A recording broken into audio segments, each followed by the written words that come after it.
The dust cloud rising from the Caldwell Ranch stretched across the horizon like a warning, and Emma Hartford knew with sickening certainty that they were coming for her answer. She stood on the porch of her father's modest homestead, her calloused hands gripping the weathered railing, as she watched three riders approach through the shimmering heat of the Texas afternoon. It was August of 1882, and the sun beat down mercilessly on the scrubland between San Antonio and Austin, turning the air thick and oppressive. Emma's dark hair clung to the back of her neck, despite the tight bun she had twisted it into that morning, and her simple cotton dress felt heavy against her skin.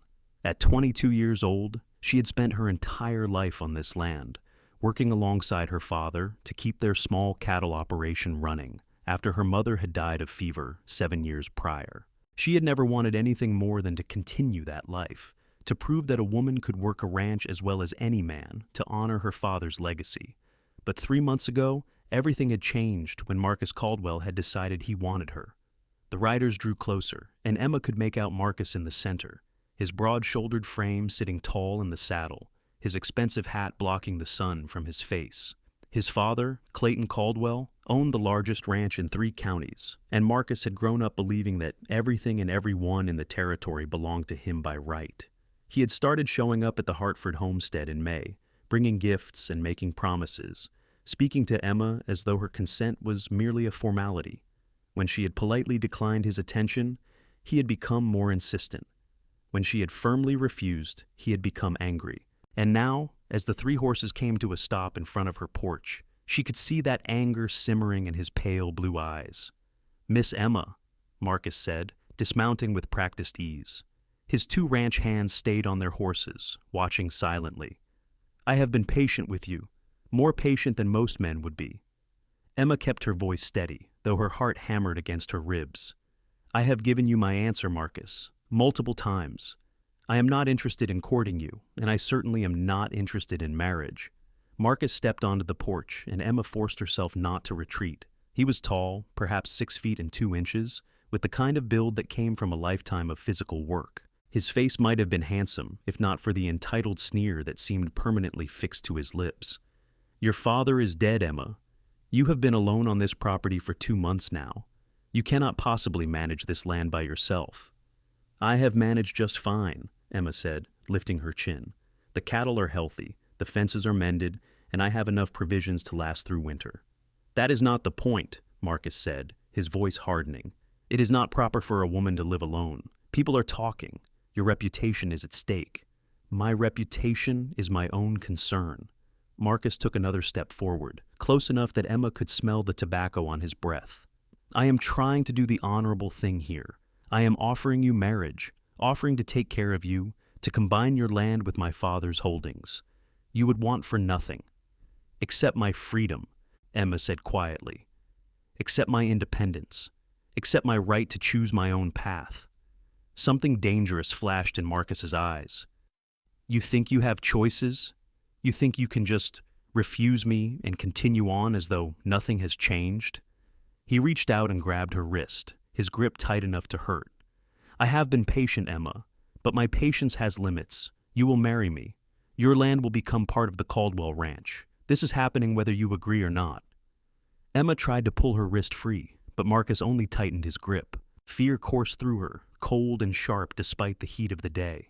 "You cannot force me. There are laws." Marcus laughed, the sound bitter and cruel. "Laws? You think the law cares about one stubborn woman on a failing homestead? My father owns the sheriff, Emma. He owns the judge. He owns this entire county. If I say we are getting married, then we are getting married. Let her go." The voice came from behind Marcus, low and calm, and carrying an edge of steel that made Emma's breath catch. Marcus turned, releasing her wrist, and Emma looked past him to see a man standing at the base of the porch steps.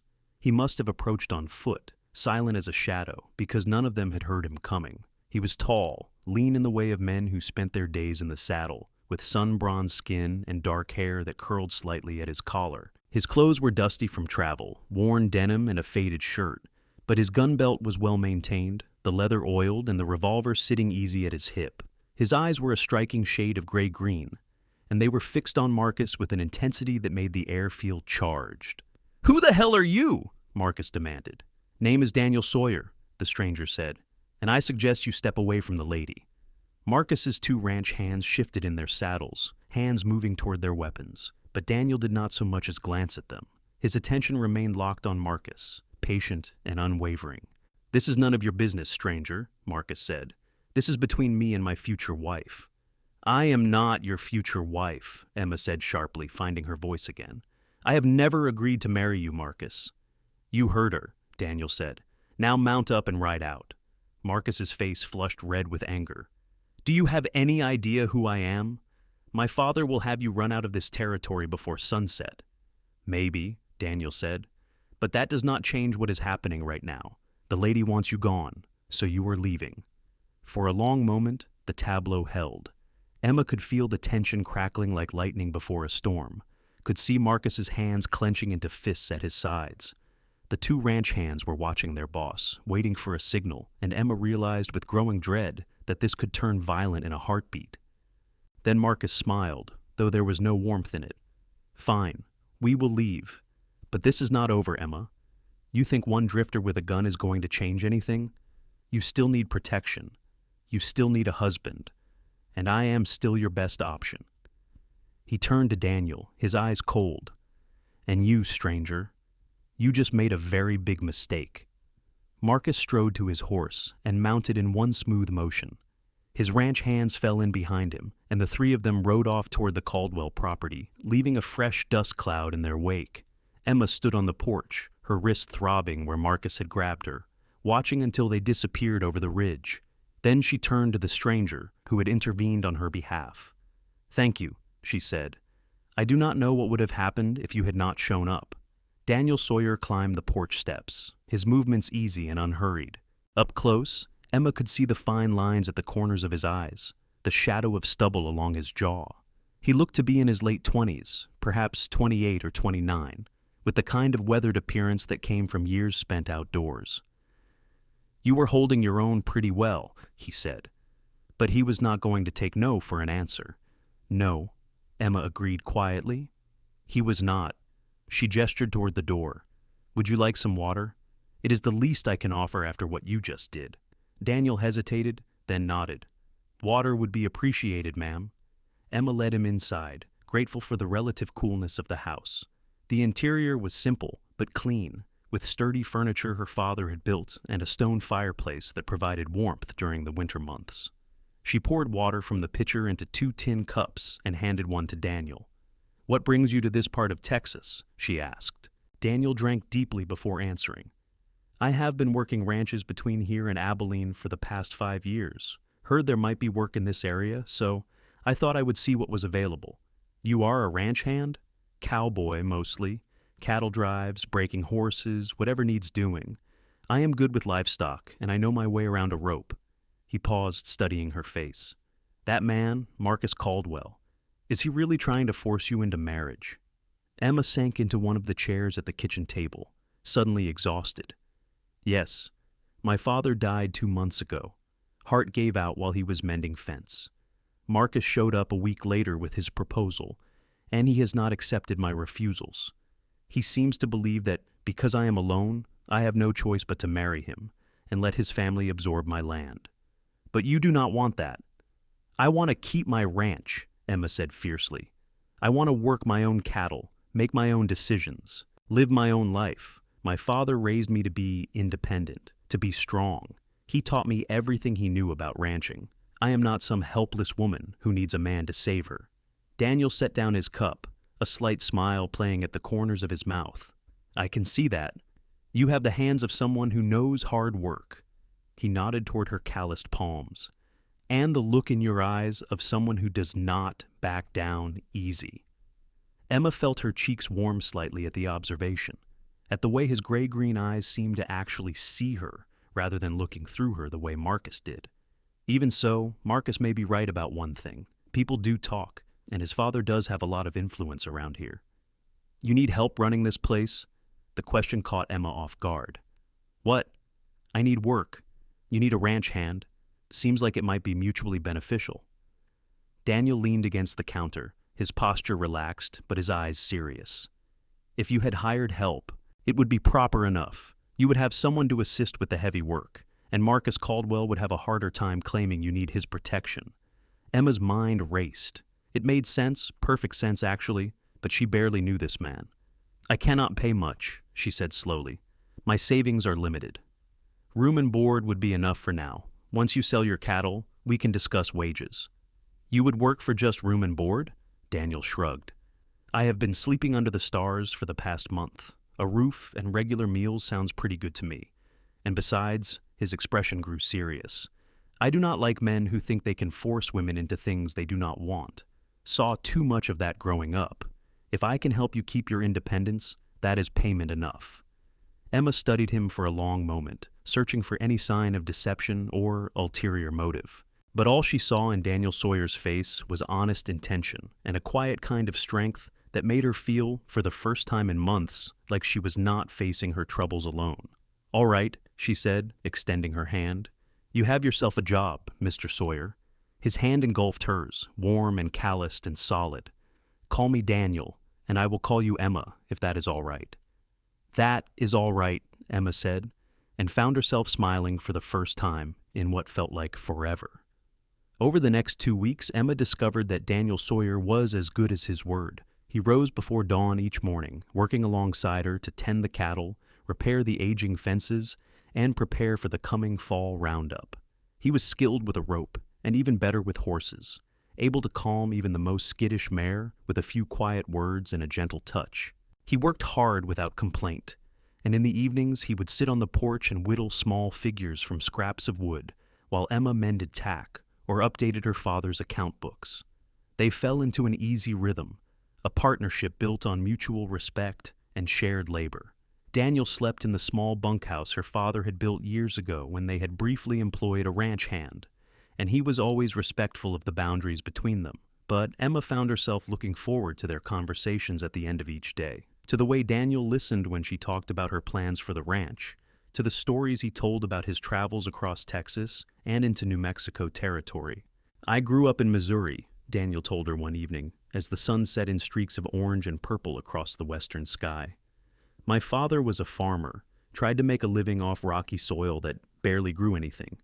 When the war came, he went off to fight and never came back.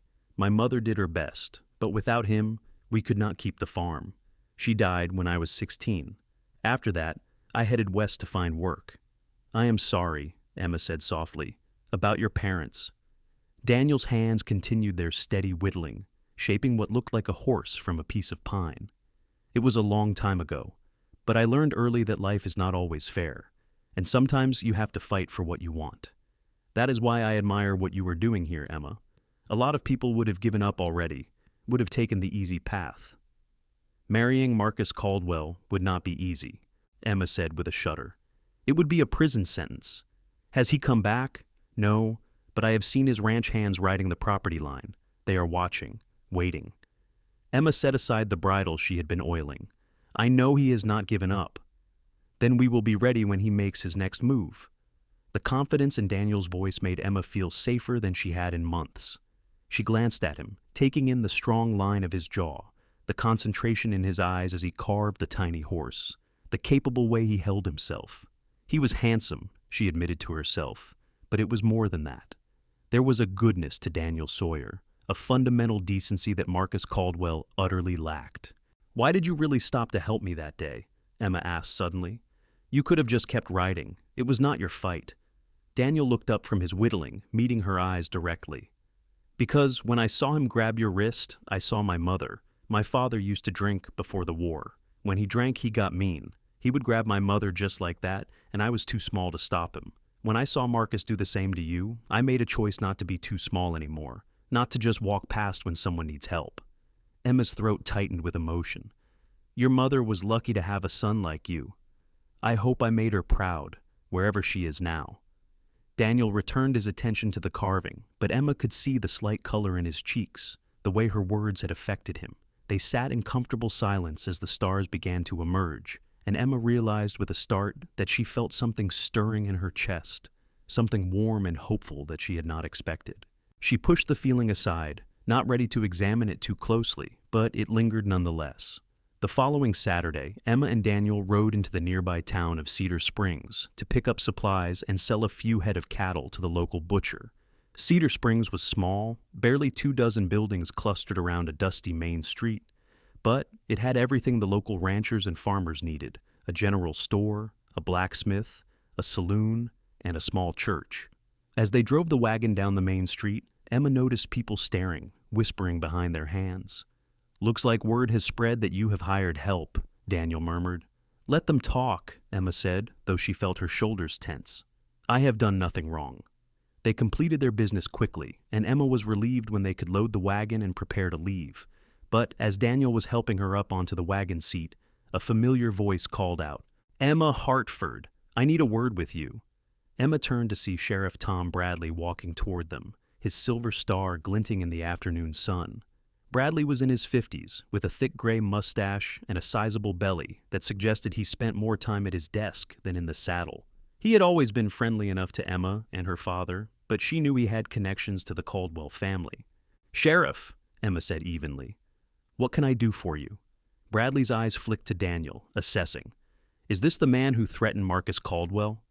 "This is Daniel Sawyer, my ranch hand," Emma said, "and he did not threaten anyone. He simply asked Marcus to leave my property when I made it clear he was not welcome." "That is not how Marcus tells it. He says this man pulled a gun on him and his men." "That is a lie," Emma said hotly. "Daniel never drew his weapon. Marcus was the aggressor. He grabbed me, Sheriff. He hurt me." Bradley's expression grew uncomfortable. "Now, Emma, I am sure it was just a misunderstanding. Marcus Caldwell is a respected member of this community. He would not harm a woman." "Are you calling me a liar?" Emma demanded, her voice rising. "I am saying that maybe you misinterpreted his intentions. Marcus says he is trying to help you, to offer you marriage and security. That is hardly the action of a villain." Daniel had been silent until now, but he stepped forward, his voice calm but carrying an unmistakable authority. "Sheriff, Miss Hartford has made it clear she does not want Marcus Caldwell's attention. Under the law, she has that right. If he continues to harass her, that is a crime, regardless of his family name." Bradley's face reddened. "I do not need some drifter telling me about the law, son. I have been sheriff in Cedar Springs for 15 years. "Then act like it," Daniel said, his gray-green eyes hardening. "Do your job and protect the citizens of this county, not just the wealthy ones." For a moment, Emma thought Bradley might actually arrest Daniel on some trumped-up charge. But then the sheriff seemed to deflate slightly, glancing around at the townspeople who had stopped to watch the confrontation. "Just stay away from the Caldwell ranch," Bradley muttered. "Both of you, and Emma, think carefully about your situation. A woman alone on a ranch is vulnerable. Marcus is offering you security. You would be wise to consider it."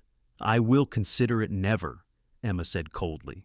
"Now, if you will excuse us, Sheriff, we have work to get back to." She climbed onto the wagon seat, and Daniel swung up beside her, taking the reins. They rode out of Cedar Springs in tense silence, not speaking until the town had disappeared behind them.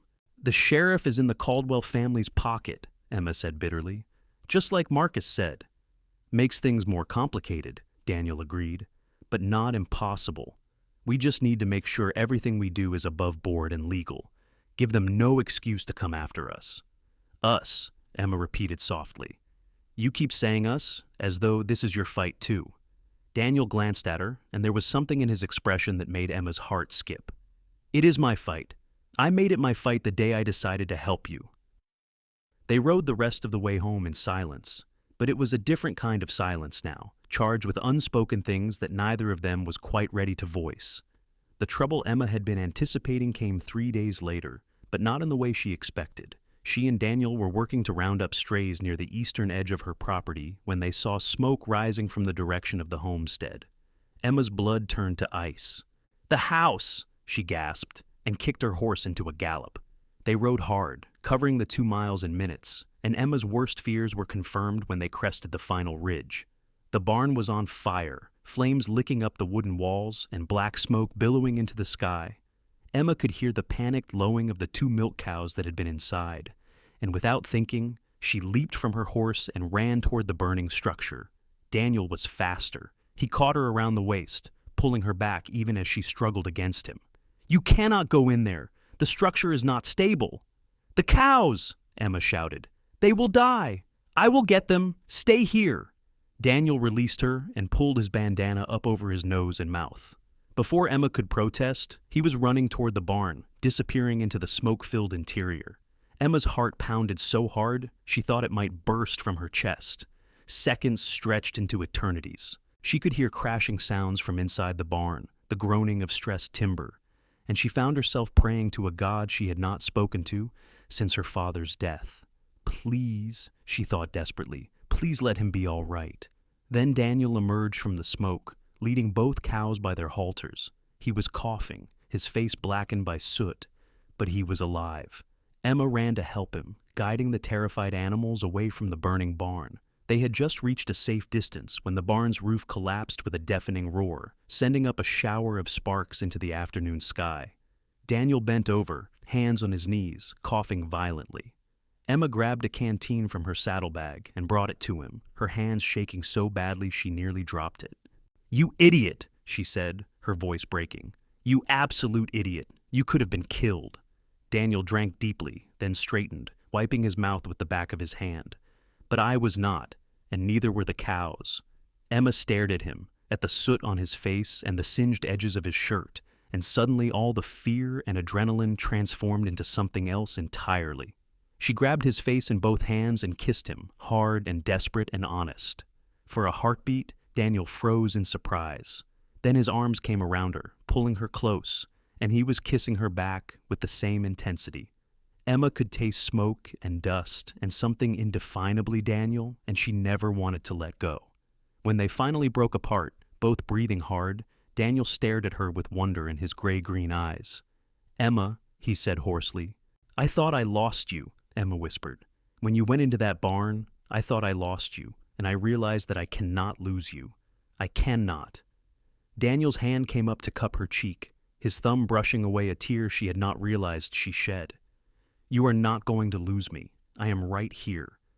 "This was Marcus," Emma said, the words bitter as ash. "He did this. He is trying to drive me off my land. We do not know that for certain. Who else would it be? He wants me desperate enough to accept his proposal. He wants to destroy everything I have built so that I have no choice but to turn to him." Daniel's jaw tightened, and Emma could see the anger burning in his eyes. "Then, we make sure he does not succeed. We rebuild. We keep fighting." "Why?" Emma asked, searching his face. "Why are you doing this? You could leave right now, find work somewhere else, somewhere safer. Why stay and fight a battle that is not yours?" Daniel's hand slid from her cheek to the back of her neck, his fingers tangling gently in her hair. "Because it is my battle now. Because somewhere along the way, I stopped just being your ranch hand and started being something more. Because when I thought about leaving, about riding away from this place, all I could think about was never seeing you again. And that thought was unbearable." Emma's breath caught. "Daniel, You do not have to say anything," Daniel said quickly. "I know this is complicated. I know I'm just a cowboy with nothing to my name, and you are a landowner, an independent woman who does not need anyone. But I need you to know that I am here because I want to be, because there is nowhere else I would rather be than right here, with you." "You are wrong," Emma said, and saw confusion flash across Daniel's face. "You are wrong about me not needing anyone. I do need someone. I need you. These past weeks, working alongside you, talking with you, I have been happier than I have been in years. And that kiss, that was not just fear and adrenaline. That was me finally being honest about what I have been feeling." Daniel's face transformed with a smile so bright it made Emma's heart ache. "Then we are agreed. We are in this together. All of it." "All of it," Emma confirmed and kissed him again, softer this time, a promise rather than a desperate plea. They spent the rest of the afternoon dealing with the aftermath of the fire. The barn was a total loss, nothing but charred timber and ash, but the house had been spared, and that was something. Emma took stock of their supplies, calculating what they had lost and what they would need to replace. It was a significant setback, but not a fatal one. They still had their cattle, their land, and each other. That evening, as they sat on the porch watching the last embers of the barn glow in the darkness, Emma leaned against Daniel's shoulder, taking comfort in his solid presence. "What do we do now?" she asked quietly. "We prove that Marcus set that fire, and then we make sure he answers for it." "How?" The sheriff will not believe us. Clayton Caldwell owns half the county. Daniel was silent for a long moment, his arm around Emma's shoulders, his fingers tracing absent patterns on her arm. There might be a way. It is risky, but it could work. Tell me. Marcus is convinced you are going to give in eventually, right? That you will be desperate enough to accept his proposal? That seems to be his plan. So we use that. We make him think he is winning. You send word that you want to talk to him, that you are reconsidering his offer. He will come here, probably gloating, probably ready to dictate terms. And when he does, we get him to confess. We make sure there are witnesses. Emma sat up, turning to face Daniel. That is dangerous. If something goes wrong, if he realizes what we are doing, he could hurt you. Or worse. I have faced worse odds, Daniel said with a slight smile. And this time, I have something worth fighting for. Emma wanted to protest, wanted to find a safer plan, but she knew Daniel was right. They needed proof of Marcus's crimes, and this might be their only chance to get it. All right, she said finally. We will try it, but we do this carefully, and we do it smart. Agreed. They spent the next 2 days preparing. Emma drafted a carefully worded letter to Marcus, expressing her supposed reconsideration of his proposal and requesting a meeting to discuss terms. Daniel, meanwhile, rode into Cedar Springs and spoke quietly with a few men he had met during their supply run, honest ranchers and farmers who had no love for the Caldwell family's heavy-handed tactics. He explained the situation and asked if they would be willing to serve as witnesses. To Emma's surprise and relief, 3 men agreed. Samuel Peterson, a grizzled cattle rancher in his 60s, his son James, a serious young man about Emma's age, and Robert Chen, a Chinese immigrant who ran a small but successful horse ranch, despite facing constant prejudice from men like the Caldwells. Clayton Caldwell has been squeezing small ranchers for years, Samuel Peterson told Daniel when they met at the edge of the Hartford property. If we can prove that his son is committing crimes, it might be the opening we need to break his hold on this county. They positioned the witnesses in the hayloft of the house, a small storage area above the main living space that had a clear view of the parlor below. Emma hated having strangers in her home for such a purpose, but she understood the necessity. They needed impartial witnesses, people who could testify to what they heard. Marcus arrived 2 days later, riding up to the homestead with the same 2 ranch hands as before. Emma met him on the porch, her expression carefully neutral, while Daniel stayed out of sight in the barn. They had agreed that Marcus would speak more freely if he thought Emma was alone. "Miss Emma," Marcus said, dismounting with a satisfied smile, "I received your letter. I am glad you have finally come to your senses." "I did not say I had decided anything," Emma said coolly. "I said I wanted to discuss terms." "Terms?" Marcus laughed as he climbed the porch steps. "You are not exactly in a position to negotiate, Emma. Your barn burned down. Your savings must be running low. How much longer do you really think you can hold out?" Emma forced herself to meet his eyes, to keep her voice level. "How did you know about the barn?" "News travels," Marcus said with a shrug. "It is a shame, really. Such a terrible accident." "It was not an accident." Marcus's smile widened. "Can you prove that?" Emma felt her hands clench into fists at her sides, but she kept her expression neutral. "What exactly are you proposing? Marcus? What are these terms you keep mentioning?" "It is simple. You marry me. Your land becomes part of the Caldwell holdings. You give up this foolish idea of running a ranch by yourself and accept your proper role as my wife." He took a step closer, and Emma had to force herself not to retreat. "In exchange, you will have security, comfort, and the protection of the Caldwell name. You will want for nothing, except my freedom." "Freedom is overrated," Marcus said dismissively. "Especially for a woman. You need guidance, Emma. You need a strong hand to direct you. I can provide that." "And if I refuse?" Marcus's expression hardened. "Then the accidents will continue. Another fire, perhaps. Or maybe some of your cattle will disappear. Or perhaps that drifter you hired will have an unfortunate encounter with some angry ranch hands. These are dangerous times, Emma. Terrible things can happen to people who do not have proper protection." Emma's blood ran cold, but she kept her voice steady. "You are threatening me." "I am offering you a choice," Marcus corrected. "Marry me willingly, or marry me after you have lost everything. Either way, you will be mine." "You set that fire," Emma said. "You burned my barn." "Prove it." Marcus leaned in close, his breath hot against her face. "You have no evidence, no witnesses. It is your word against mine, and who do you think the sheriff will believe? A desperate woman, or the son of the most powerful rancher in the county?" "I think he will believe 3 respected members of this community," Daniel said, stepping into view from where he had been listening at the door. Behind him, Samuel Peterson, James Peterson, and Robert Chen emerged from the house. Marcus spun around, his face going white then red with fury. "What is this?" "This is justice," Emma said quietly. "We have witnesses, Marcus. They heard everything. Your threats, your admission that you know about the fire, your attempt to force me into marriage, that is enough to bring charges." "You think anyone will care?" Marcus snarled. "My father owns this county. He will crush you all." "Maybe," Samuel Peterson said, stepping forward. "But we are willing to take that risk. We are tired of your family thinking they can do whatever they want without consequences. We are going to the territorial marshal with what we heard today. Let them sort it out." Marcus's hand moved toward his gun, and for a terrible moment Emma thought he might actually draw. But Daniel was faster, his own revolver clearing leather in a smooth, practiced motion.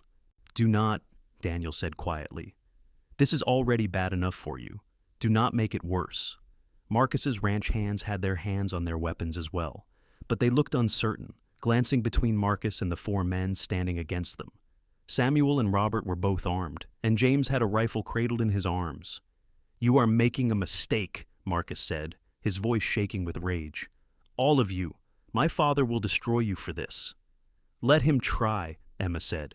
"I am done being afraid of you and your family. Now get off my property."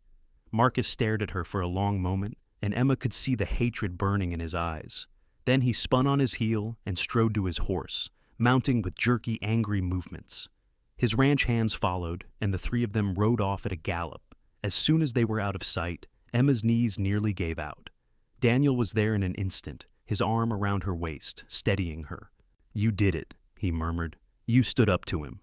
"We did it," Emma corrected, looking around at the 4 men who had risked so much to help her. "I cannot thank you enough, all of you."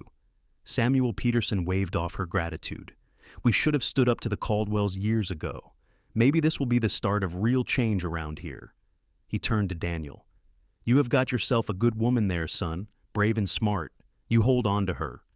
Daniel's arm tightened around Emma. "I intend to, sir." The 3 witnesses left shortly after, promising to ride straight to the territorial marshal's office in Austin and file an official report. Emma and Daniel stood together on the porch, watching them go, and Emma felt the weight of months of fear and stress finally beginning to lift. "It is not over yet," Daniel said quietly. "Clayton Caldwell will not take this lying down."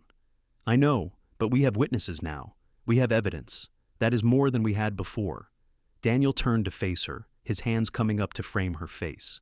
"Emma Hartford, you are the bravest, most stubborn, most incredible woman I have ever met." Emma laughed, the sound shaky with relief and residual adrenaline. "Is stubborn really the word you want to use right now?" "It is one of the things I love about you," Daniel said, and then froze, his eyes widening as he realized what he had just said. Emma's heart stuttered in her chest. "Say that again." "Which part?" "You know which part." Daniel swallowed hard, but he did not look away. "I love you, Emma. I know it is fast. I know we have only known each other a few weeks, but I am more certain of this than I have been of anything in my life. I love you." Tears sprang to Emma's eyes, but they were good tears, happy tears. "I love you too. I think I have been falling in love with you since the day you stepped onto my porch and stood up to Marcus. You are everything he is not, kind, honest, brave, good. You see me as an equal, not as property to be claimed. How could I not love you?" Daniel kissed her then, deep and tender and full of promise. Emma melted into him, wrapping her arms around his neck, pouring all of her hope and relief and love into that kiss. When they finally broke apart, both of them were smiling. "We should probably talk about what happens next," Daniel said, his forehead resting against hers. "What do you want to happen next?" "I want to stay here with you. I want to help you rebuild your barn. I want to work this ranch alongside you, as your partner in every sense of the word. And when enough time has passed that it is proper, I want to ask you to marry me. Not because you need my protection or my name, but because we love each other and want to build a life together. Emma's smile widened until her face hurt. That sounds perfect. Although you should know, I might ask you first. Daniel laughed, the sound warm and genuine. I would not expect anything less. They spent the rest of the evening making plans, talking about the ranch and their future, and all the possibilities that stretched out before them. For the first time since her father's death, Emma felt genuine hope. She was not alone anymore. She had found a partner, an equal, a man who saw her strength and loved her for it rather than trying to diminish it. The territorial marshal arrived 5 days later, accompanied by 2 deputies and looking very serious. He interviewed Emma and Daniel separately, examined the remains of the barn, and reviewed the written statements from Samuel Peterson, James Peterson, and Robert Chen. Then he rode to the Caldwell ranch to speak with Marcus. Emma and Daniel waited anxiously for news, continuing with the daily work of the ranch, but always watching the horizon. When the marshal finally returned 3 days later, he had news that was both encouraging and frustrating. I have arrested Marcus Caldwell on charges of arson, extortion, and attempted coercion, the marshal said, sitting in Emma's kitchen with his hat in his hands. The statements from your witnesses were compelling, and young Caldwell did not do himself any favors with his attitude during questioning. However, I have to be honest with you, Miss Hartford. Clayton Caldwell is already working to get his son released. He has hired expensive lawyers and is calling in favors all over the territory. So Marcus might go free, Emma said flatly. He might. But the trial will be public, and the evidence will be public. Even if he is acquitted, people will know what kind of man he is. That might be enough to diminish his father's influence. It was not the justice Emma had hoped for, but it was something. The marshal left with promises to keep them informed, and Emma tried to focus on the positive. Marcus was in jail, at least temporarily, and he could not hurt them while he was there. Life slowly returned to a new kind of normal. Daniel and Emma worked together to clear the burned remains of the barn and begin planning for a new structure. They sold a portion of their cattle at market, getting good prices that would fund the rebuilding effort. Word spread through the county about what had happened, and Emma was surprised to find that public opinion was largely on her side. Many people, it seemed, had been waiting for someone to stand up to the Caldwell family. Marcus's trial was set for late October, giving Emma and Daniel nearly 2 months of relative peace. They used that time well, working the ranch during the day and spending their evenings together, growing closer with each passing day. Daniel proved to be not just a skilled ranch hand, but also an excellent partner, listening to Emma's ideas and contributing his own, treating her as an equal in every decision they made. One evening in mid-September, as they sat on the porch watching the sun set, Daniel pulled something from his pocket. "I made this for you," he said, holding out a small carved figure. Emma took it carefully, examining it in the fading light. It was a horse, exquisitely detailed, every line perfect. But this was not just any horse, she realized. It was her mare, Juniper, captured in wood with such skill that Emma could almost see the animal breathing. "Daniel, this is beautiful," she breathed. "I wanted you to have something to remember these days by, the hard times and the good times both, because everything we have been through has brought us here, together." Emma looked up from the carving to find Daniel watching her with such tenderness that her throat tightened with emotion. "I do not need a reminder to remember you. You are part of my life now, part of my heart." "Emma," Daniel said, and there was something in his voice that made her pulse quicken. "I know I said I would wait, that I would give it time before I asked you properly. But I have to say something. These past weeks with you have been the happiest of my life. Every morning, I wake up grateful that I happened to be riding past your ranch that day, that I was there when you needed help. You have given me something I did not even know I was looking for, a home, a purpose, a future worth building, and I do not want to wait anymore." He slid off his chair and onto one knee, taking her hand in his. Emma's heart was pounding so hard, she was certain he could hear it. "Emma Hartford, I love you with everything I am. I want to spend the rest of my life proving that love to you every single day. I want to wake up beside you and work alongside you and build a family with you. Will you marry me?" Emma did not hesitate. "Yes. Yes, 1,000 times. Yes." Daniel surged to his feet, pulling her up with him, and kissed her with a passion that made Emma's head spin.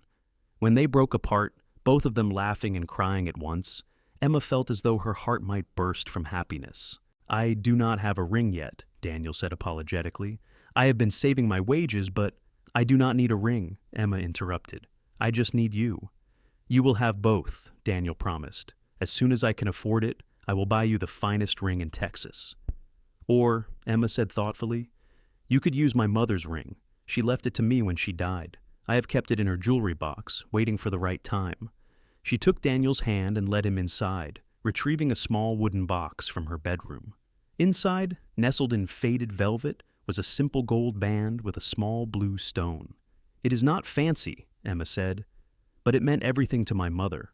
My father gave it to her when they married, and she wore it every day until she died. I would be honored if you would give it to me now, as a symbol of our commitment."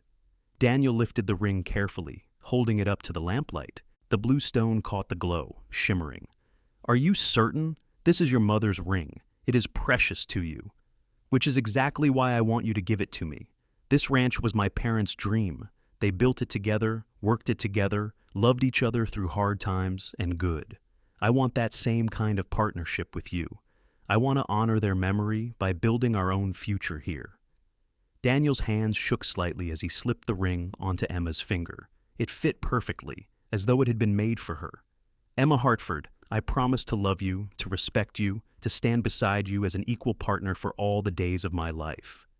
"And I promise the same to you," Emma said, tears streaming down her face. "I love you, Daniel Sawyer." They held each other close as the last light faded from the sky, and Emma thought about how much her life had changed in just a few months. She had gone from being alone and under siege to being loved and protected and truly happy. Not protected in the way Marcus had offered, as though she were a fragile thing that needed to be controlled, but protected as a partner protects a partner. As equals, face the world together. They decided to marry quickly, not wanting to wait months for some elaborate ceremony. Emma had no close family remaining, and Daniel had no one, so they kept it simple and intimate. The local preacher agreed to perform the ceremony at the Hartford ranch on a sunny Saturday in late September, just a week after Daniel's proposal. Samuel Peterson and his son James attended, along with Robert Chen and a handful of other local ranchers who had become allies during the confrontation with the Caldwells. It was a small gathering, but it was warm and genuine, filled with people who truly cared about Emma and Daniel's happiness. Emma wore her mother's Sunday dress, altered slightly to fit her frame, and Daniel had purchased a new shirt for the occasion, his first new piece of clothing in years. They stood together on the porch of the house, with the wide Texas sky stretching out behind them, and exchanged vows that were simple but heartfelt. "I take you as my husband, my partner, and my dearest friend," Emma said, her voice clear and strong. "I promise to stand with you through whatever comes, to love you in good times and in bad, to respect your strength and support your dreams. My life is better with you in it, and I cannot wait to see what we will build together." Daniel's voice was rougher, thick with emotion. "I take you as my wife, my partner, and the love of my life. I promise to honor you always, to see you as the strong, capable woman you are, to never try to diminish your light, but to help it shine brighter. You have given me a home and a future, and I will spend every day earning the trust you have placed in me." When the preacher pronounced them husband and wife, the small gathering erupted in cheers and applause. Daniel kissed Emma thoroughly, not caring who was watching, and Emma kissed him back with equal enthusiasm. They were married, they were partners, they were ready to face whatever the future held. The celebration was simple but joyful.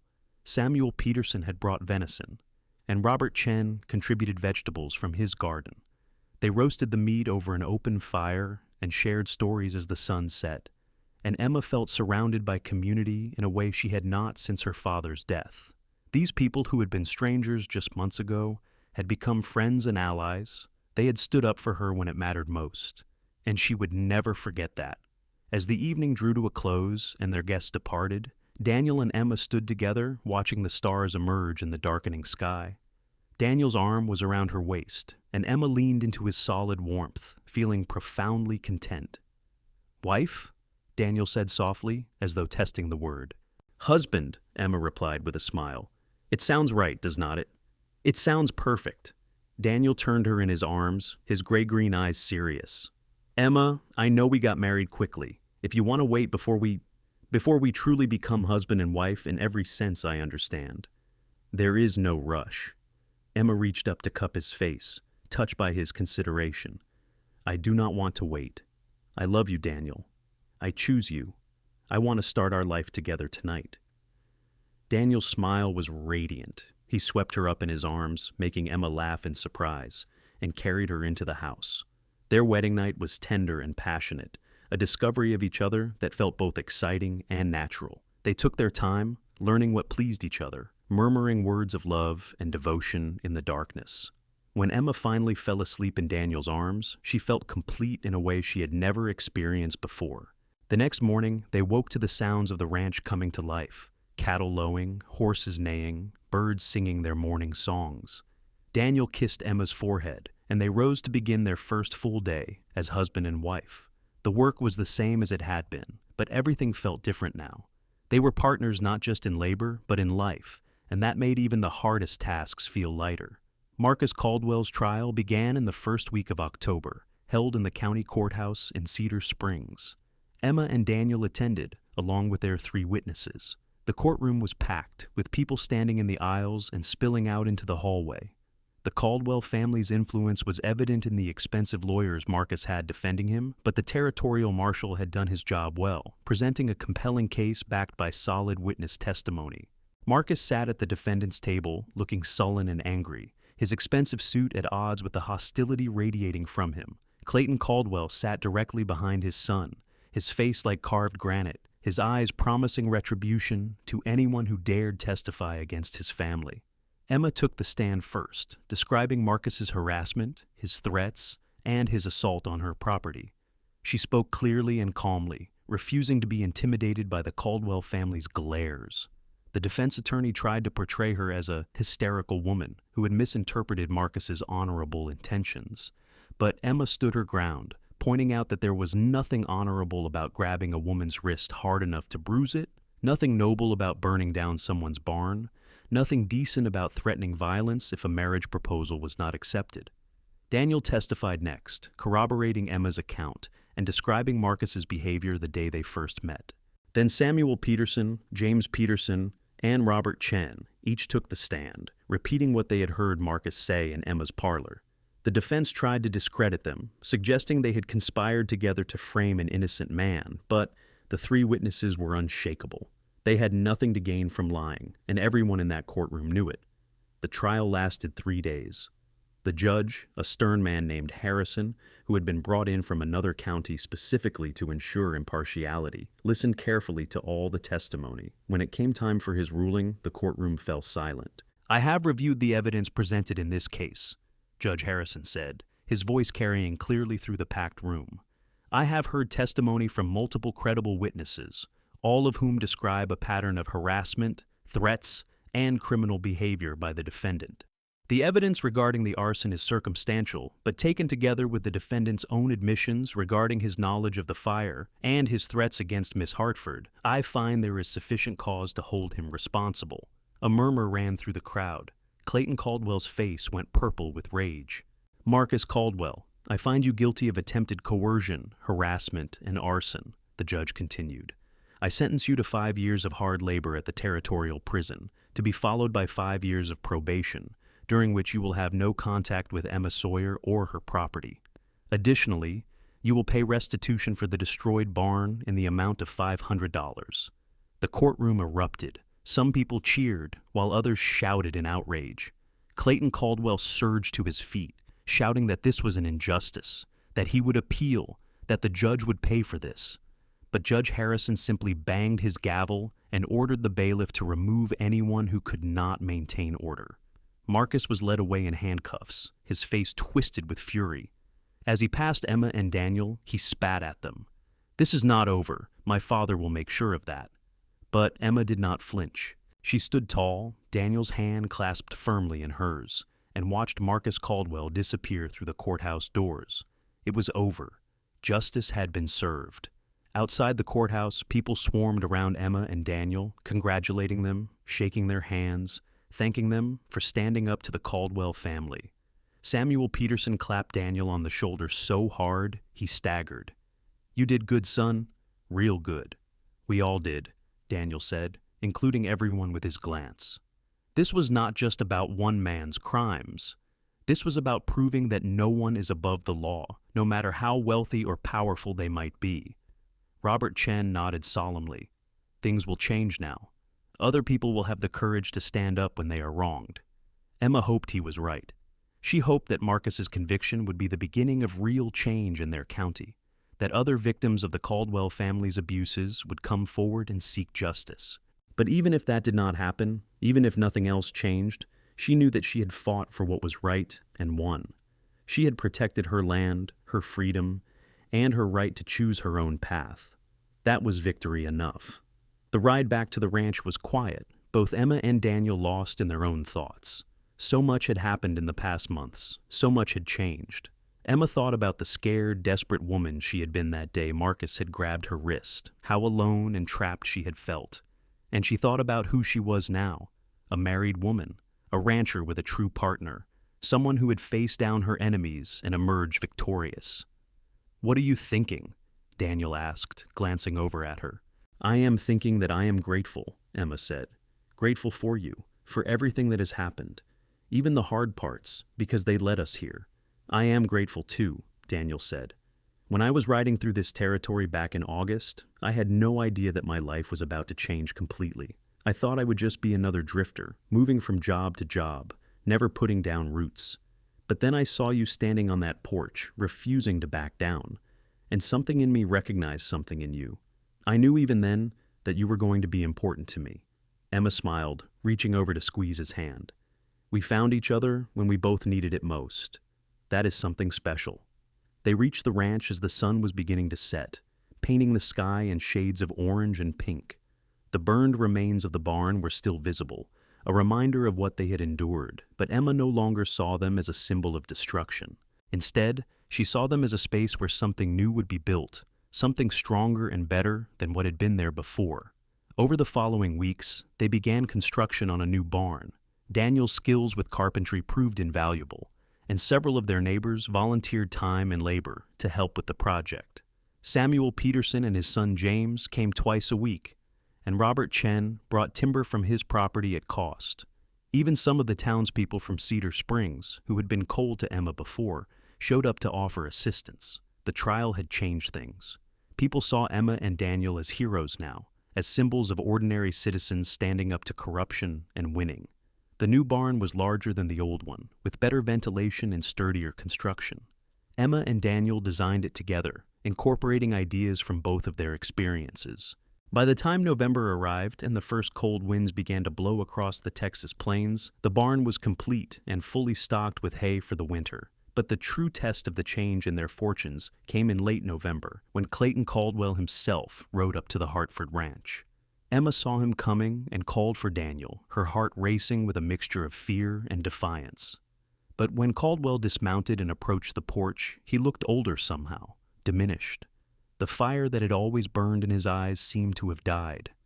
"Mr. Sawyer, Mrs. Sawyer," Caldwell said, nodding to each of them in turn, "I have come to speak with you, if you will allow it." Emma glanced at Daniel, who nodded slightly. "Speak then," Emma said, keeping her voice neutral. Caldwell removed his hat, turning it in his hands. "My son is in prison because of his own actions. I have come to accept that. The judge ruled fairly based on the evidence presented. Marcus did wrong, and he is paying the price for it." He paused, seeming to struggle with his words. "I have also come to realize that my family's behavior over the years has caused harm to many people in this county. We have used our influence inappropriately, bullied smaller ranchers, taken advantage of our position. That ends now." Emma stared at him in shock. This was not what she had expected. Caldwell continued, his voice rough. "I am paying the restitution for your barn, as the court ordered, but I also want to pay you additional compensation for the distress and harm my son caused you. I do not expect forgiveness, and I am not asking for friendship. I simply want to try to make things right, insofar as that is possible." Daniel stepped forward, his expression cautious. "Why? Why now?"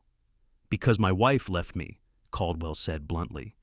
When she saw what Marcus had become, saw what I had enabled him to be, she was horrified. She told me that she did not recognize the man she married anymore, that I had become as much a bully as our son. She took our daughters and went to live with her sister in Houston. She said she would not come back unless I changed, truly changed, not just my words but my actions. He looked at Emma, and there was genuine pain in his eyes. I love my wife, Mrs. Sawyer, and she was right about me. So I am trying to be a better man. I know it is late. I know I cannot undo the harm that has been done, but I want to try. Emma felt a complex mixture of emotions. Part of her wanted to tell Caldwell exactly what she thought of him, to turn him away and tell him his apology came far too late. But another part of her, the part that had been raised to believe in redemption and second chances, recognized the courage it had taken for this proud man to come here and admit his failures. "I accept your apology," Emma said finally. "And I hope you mean what you say about changing. This county needs men in positions of power who will use that power responsibly, who will protect all citizens, not just the wealthy ones." "I will try," Caldwell said. "That is all I can promise. I will try to be better." He left shortly after, and Emma and Daniel stood together on the porch, watching him ride away. "Do you think he meant it?" Daniel asked. "I think he wants to mean it," Emma said thoughtfully. "Whether he can actually change remains to be seen. But at least he is acknowledging the problem. That is a start." As winter settled over Texas, Emma and Daniel fell into the comfortable rhythms of married life. They worked the ranch together, making plans for expanding their herd in the spring. They spent long evenings by the fire, talking about their dreams for the future, making love with a passion that never seemed to diminish, and simply enjoying each other's company. In January, Emma discovered she was pregnant. The realization filled her with a mixture of joy and terror. She had always wanted children, but the thought of bringing a new life into the world was daunting. When she told Daniel, he swept her into his arms and spun her around, whooping with delight. "We are going to have a baby," he kept repeating, as though he could not quite believe it. "Emma, we are going to be parents." "Are you ready for that?" Emma asked, searching his face. "I have been ready since the day I married you," Daniel said, his hand coming to rest gently on her still flat stomach. "We will figure it out together, just like we figure out everything else." The pregnancy progressed smoothly through the winter and into spring. Emma continued working the ranch as long as she was able, refusing to be treated as fragile just because she was carrying a child. Daniel was protective but respectful of her wishes, helping with the heavier tasks, but not trying to stop her from doing the work she loved. Their neighbors rallied around them once again. The women brought food and advice, sharing their own experiences with pregnancy and childbirth. The men helped with tasks that became too difficult for Emma as her belly grew. The sense of community that had formed during their struggle against the Caldwells only grew stronger, and Emma realized that they had helped create something truly special here. A network of people who looked out for each other, who supported each other through hard times and celebrated each other's joys. In early September of 1883, Emma went into labor. Daniel rode hard to fetch the midwife, a capable woman named Martha, who had delivered half the babies in the county. The labor was long and difficult, lasting through the night and into the next day, but Martha remained calm and encouraging throughout. Daniel stayed by Emma's side, holding her hand, wiping her forehead with cool cloths, murmuring words of love and support. Finally, as the sun was setting on the second day, their child was born. A healthy baby boy with a shock of dark hair and his father's gray-green eyes. Emma held him for the first time, tears streaming down her face as she looked at this perfect tiny person she and Daniel had created together. "He is beautiful," Daniel whispered, his own eyes wet with tears. "Emma, he is perfect." "What should we name him?" Emma asked. Daniel thought for a moment, then said softly, "What was your father's name?" Thomas Hartford." "Then let us name him Thomas Daniel Sawyer, after both of our fathers. Let him carry forward their legacy." Emma smiled through her tears. "Thomas Daniel Sawyer, it is perfect." Little Thomas was a good baby, healthy and happy, with a curious nature that had him examining everything around him with wide, wondering eyes. Emma and Daniel adapted to parenthood, with the same partnership that characterized everything else in their marriage. They took turns with nighttime feedings, shared the work of caring for their son, and marveled together at each new milestone, his first smile, his first laugh, the first time he rolled over. the ranch continued to prosper. With Emma focused on caring for Thomas, Daniel took on more of the daily ranch work, but they still made all major decisions together. They hired a young man named Peter to help with the cattle, and Emma slowly returned to her regular duties as Thomas grew older and more independent. True to his word, Clayton Caldwell had changed his ways. He began treating his employees fairly, paying them proper wages and respecting their rights. He stopped using his influence to bully smaller ranchers and instead became known as someone who would help neighbors in need. It was a slow transformation, and some people remained skeptical, but over time, Caldwell earned back a measure of respect in the community. His wife returned from Houston after a year, bringing their daughters with her, and the Caldwell family began to rebuild their reputation on a foundation of honesty and integrity rather than fear and intimidation. Marcus remained in prison, serving out his sentence. Emma heard occasional reports about him from people who had relatives working at the territorial prison. He was apparently a model prisoner, working hard and keeping to himself. Emma hoped that he too was using this time to change, to become a better person. But she knew that some people never learned. Only time would tell. As the years passed, Emma and Daniel's love only deepened. They worked side by side, building their ranch into one of the most successful operations in the county.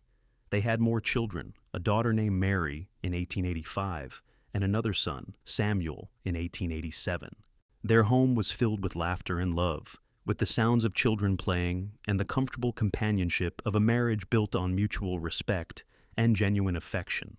Daniel never lost his habit of whittling in the evenings, and their home became filled with his creations: horses and cattle, birds and rabbits, and intricate flowers that he carved just for Emma. Each piece was a small work of art, a testament to the patience and care he brought to everything he did. Emma never stopped being grateful for the day Daniel had ridden into her life. In quiet moments, she would think back to that August afternoon when she had been so alone and so afraid, facing down Marcus Caldwell with nothing but her own determination. She had been strong enough to stand on her own, but having Daniel by her side made her stronger still. That was what true partnership meant, she had learned. Not one person dominating the other, but two equals lifting each other up, supporting each other's dreams, facing life's challenges together.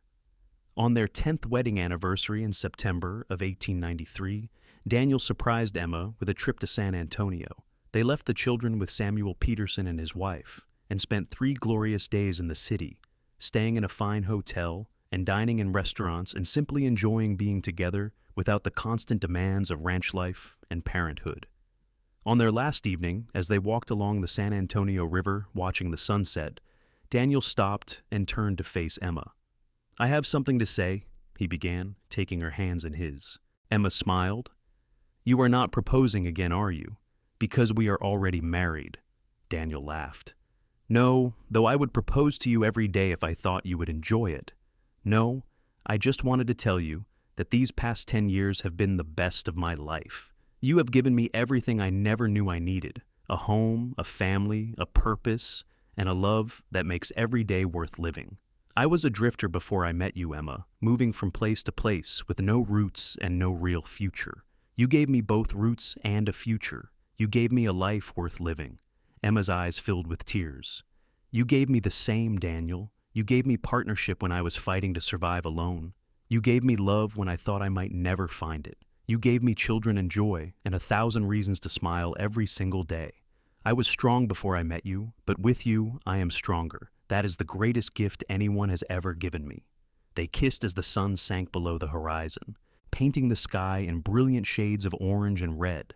Emma thought about how much her life had changed since that hot August day in 1882, when Daniel Sawyer had stepped onto her porch and challenged Marcus Caldwell. She had been fighting for her freedom then, for her right to live her life on her own terms.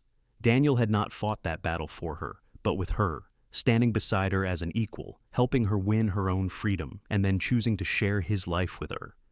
That was what true love looked like, Emma realized.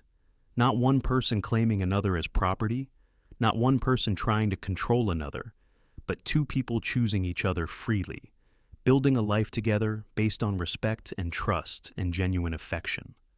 Marcus had tried to claim her as his property, had tried to force her into a life she did not want, but Daniel had challenged him, had helped her win her freedom fair and square, and then had waited patiently for Emma to choose him of her own free will. And she had chosen him. She chose him every single day, in every small act of love and kindness, in every shared laugh and every whispered conversation in the darkness. That was the secret to their happiness, Emma knew. They kept choosing each other, kept working to make their partnership stronger, kept treating each other with the respect and love they both deserved. When they returned to the ranch, their children ran to greet them, and Emma and Daniel scooped them up, covering their faces with kisses. Thomas was 10 now, a serious boy who loved working with the cattle and had already announced his intention to be a rancher like his parents. Mary was 8, bright and curious, always asking questions about everything she saw. And little Samuel was 6, adventurous and fearless, constantly finding new ways to give his parents heart attacks with his daring exploits. As Emma looked at her family, at the ranch they had built together, at the life they had created, she felt a profound sense of contentment. This was what happiness looked like. Not a fairy tale ending where everything was perfect all the time, but a real life filled with love and work and challenges overcome together. They had fought for this happiness, had stood up to those who tried to take it away, and had emerged victorious. The years continued to roll by, each one bringing new challenges and new joys. In 1895, Marcus Caldwell was released from prison, having served his full sentence. Emma heard that he had left Texas entirely, heading west to California to start fresh. She hoped he had learned from his mistakes, had become a better man, but she felt no need to find out for certain. That chapter of her life was closed. Thomas grew into a fine young man, as skilled with cattle as his father, and as determined as his mother. When he turned 18 in 1901, he began courting the daughter of Robert Chen, a sweet young woman named Lily, who shared Thomas's love of horses and ranching. Emma and Daniel could not have been happier with their son's choice, and the wedding, in 1902, was a joyous occasion that brought together the entire community. Mary showed an aptitude for teaching and went off to training college in Austin, returning 2 years later to start a school in Cedar Springs. She married a kind schoolteacher from San Antonio in 1905, and they settled near the ranch, giving Emma and Daniel even more reasons to celebrate. Samuel, true to his adventurous nature, became a deputy marshal, dedicating his life to upholding the law and protecting those who could not protect themselves. Emma saw echoes of Daniel in their youngest son, that same instinct to stand up for what was right, regardless of the personal cost. As Emma and Daniel entered their 40s and then their 50s, the ranch continued to thrive. They had trained Thomas to eventually take over the operation, but Emma and Daniel remained active in the daily management, still working side by side as they had from the very beginning. Their hands were more weathered now, their faces lined with years of sun and wind, but their love for each other had never dimmed. On a warm September evening in 1913, exactly 30 years after Thomas's birth, and nearly 31 years since they had first met, Emma and Daniel sat on their porch watching the sunset. They had done this thousands of times over the years, but it never grew old. There was something deeply satisfying about ending each day this way, together, reflecting on what they had accomplished and dreaming about what was still to come.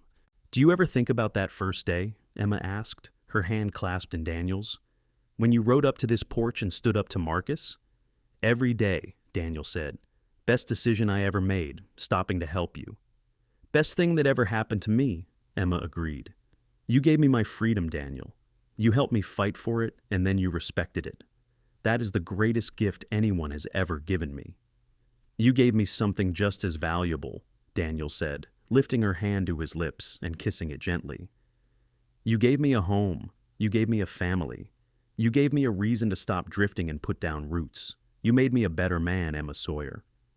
Emma leaned her head on his shoulder, breathing in the familiar scent of him, feeling the solid warmth of his body against hers. "We made each other better," she said. "That is what love does, I think. It makes you stronger, braver, more than you could be alone." They sat in comfortable silence as the stars began to emerge, one by one, in the darkening sky. Somewhere in the distance, cattle lowed softly. Closer to the house, they could hear the sound of Thomas and Lily's children playing, their grandchildren's laughter a sweet melody in the evening air.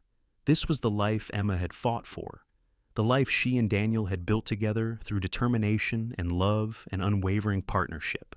It was not a perfect life, no life was, but it was a good life, a life filled with purpose and meaning and joy. They had faced down those who would have taken their freedom, had stood up for what was right even when it was dangerous, and had emerged victorious. And through it all, they had loved each other. That was the foundation upon which everything else was built, a love based on respect and equality, a love that lifted both of them up rather than diminishing either one, a love that had weathered every storm and emerged stronger each time. As the last light faded from the western sky and the first cool breeze of evening swept across the Texas plains, Emma tightened her grip on Daniel's hand. He squeezed back, a familiar gesture that conveyed everything words could not. I am here. I love you. We are in this together. And that, Emma thought with a smile, was everything she had ever wanted. Not a prince on a white horse to rescue her, not someone to solve all her problems or make her decisions for her, but a partner who stood beside her as an equal, who fought with her rather than for her, who respected her strength and loved her for exactly who she was. Daniel Sawyer had challenged Marcus Caldwell and won her freedom fair, but more than that, he had loved her in a way that honored that freedom, that celebrated it rather than trying to diminish it. And Emma had loved him back with equal measure, building a life with him that was richer and fuller than anything she could have created alone. That was the real victory, Emma realized. Not just defeating those who would have controlled her, but finding someone who understood that love was not about control at all. Love was about choice, freely made and remade every single day. Love was about partnership and respect and working together toward common goals. Love was about seeing another person fully, understanding their strengths and weaknesses, and choosing to walk through life beside them anyway. As Emma and Daniel rose from their chairs and headed inside for the evening, their hands still clasped together, Emma felt a deep sense of peace. Their story was not over, not yet, but this chapter had a perfect ending. Two people who had found each other against all odds, who had fought for their right to be together, and who had built a life of meaning and purpose and joy. The rancher's son had tried to claim her as his property. The cowboy had challenged him and won her freedom fair. But the true victory was not in that single confrontation, but in every day that followed, every choice they made to honor each other's autonomy, every moment they spent building something beautiful together. That night, as Emma drifted off to sleep in Daniel's arms, she thought about all the young women out there who might be facing their own Marcus Caldwells, their own battles for independence and self-determination. She hoped they would find their own Daniel Sawyers, their own partners who understood that true strength came not from domination, but from mutual support, not from control, but from respect. And she hoped they would have the courage to fight for their own freedom, to stand up against those who would try to claim them as property, to insist on their right to choose their own paths, because freedom was worth fighting for. Love built on equality was worth fighting for. A life of purpose and meaning was worth fighting for. Emma and Daniel had fought that fight and won. They had built a life together that honored both of their strengths, that allowed both of them to be fully themselves while also being part of something larger. And now, surrounded by their children and grandchildren, looking forward to whatever years remained to them, they could look back with satisfaction at what they had accomplished. The ranch that Emma's father had started all those years ago had not just survived, but thrived. The land that Marcus Caldwell had tried to steal had remained in Hartford hands, now Sawyer hands, and would be passed down to future generations.